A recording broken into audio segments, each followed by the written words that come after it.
अनवान, सफाई का इनाम। एक छोटे से गांव में अहमद नाम का एक प्यारा सा लड़का रहता था। अहमद बहुत होशियार था, लेकिन उसे सफाई का ज्यादा ख्याल नहीं रहता था। उसका बस्ता गंदा, कपड़े धूल से भरे और कमरा हमेशा बिखरा रहता।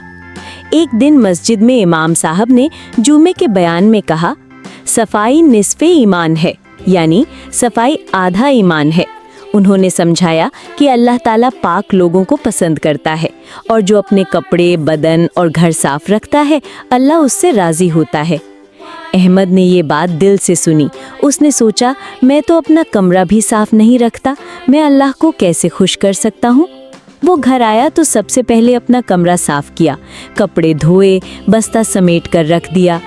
हर नमाज से पहले वो वुज़ू करता, दांत साफ करता और साफ कपड़े पहनता। धीरे धीरे उसका छोटा भाई और दोस्त भी अपनी आदत अपना लिए।